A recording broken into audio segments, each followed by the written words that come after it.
We're so used to taking Tylenol. We grab for it for a headache, a fever, sore muscles, or a migraine, and it's one of the most common medicines in every home. In today's video, I would like to answer the following questions.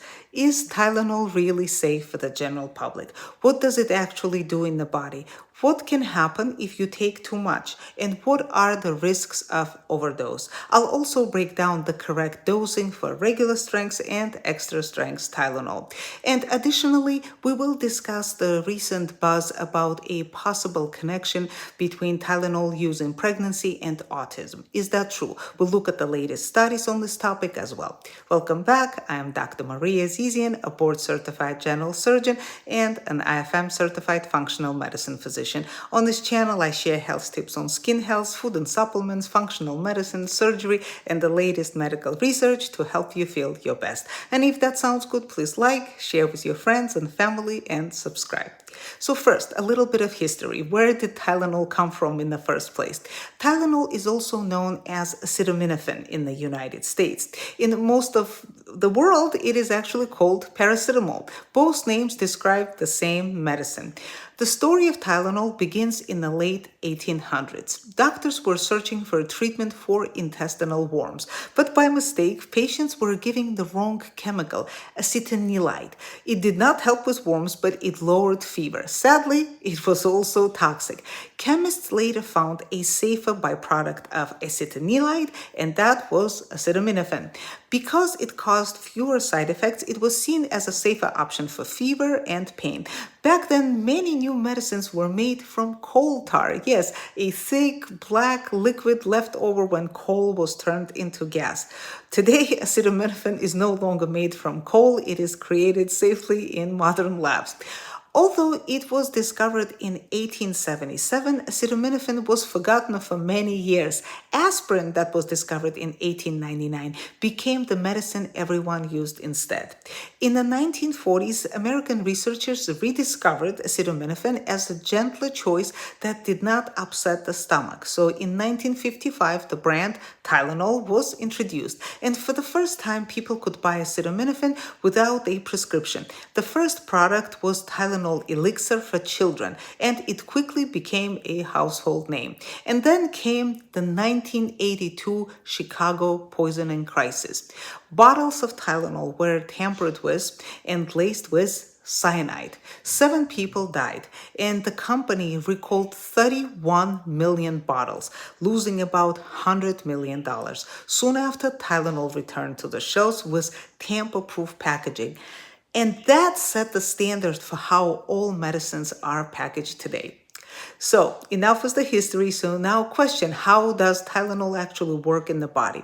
Unlike ibuprofen or aspirin, Tylenol is not an anti-inflammatory medicine. Instead, it works mainly in the brain and spinal cord. It blocks certain chemical signals that makes us feel pain, and it lowers fever by acting on the part of the brain that controls body temperature. And that's why Tylenol is great for headaches, fevers, and mild pain, but not as helpful for swelling or arthritis. It is also easier on the stomach than many other painkillers.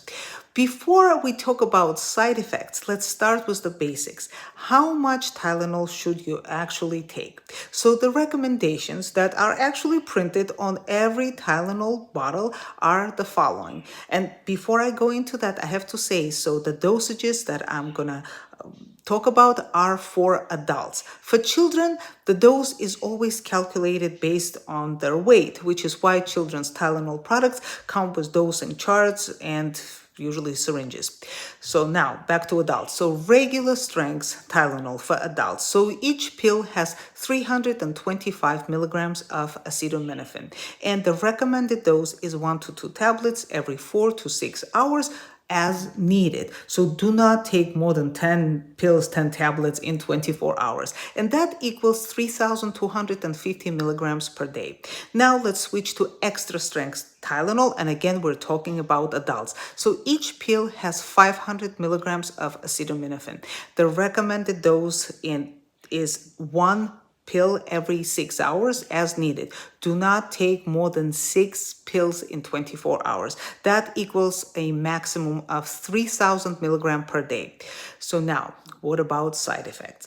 Most people actually think that Tylenol is completely harmless, but that's not true. Like any medicine, it has possible side effects, and some of the most common include nausea and upset stomach, loss of appetite. Also, people could develop itching or skin rash, but that's not really that common.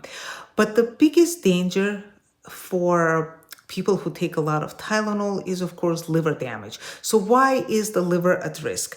When the liver processes acetaminophen, most of it is broken down safely, but a small portion is turned into a toxic byproduct called NAPQI. Normally, your body neutralizes this NAPQI, but if you take too much Tylenol, your body can't keep up. The NAPQI builds up and the liver cells start to die. And that's why overdoses can lead to acute liver failure, sometimes within just a few days. And here's how people often get into trouble with Tylenol. The first and most important reason is duplicate dosing. For example, if you're taking plain Tylenol for a headache and then you add Tylenol cold for congestion, not realizing that both contain acetaminophen. Another reason is pre-existing liver problems. So people with hepatitis, cirrhosis, or heavy alcohol use already have vulnerable livers, and Tylenol can push them into this dangerous territory.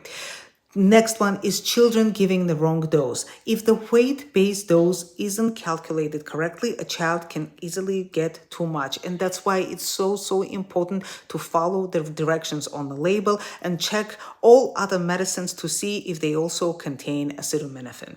So now let's turn to the most talked about question. Does Tylenol use in pregnancy increase the risk of autism or ADHD in children?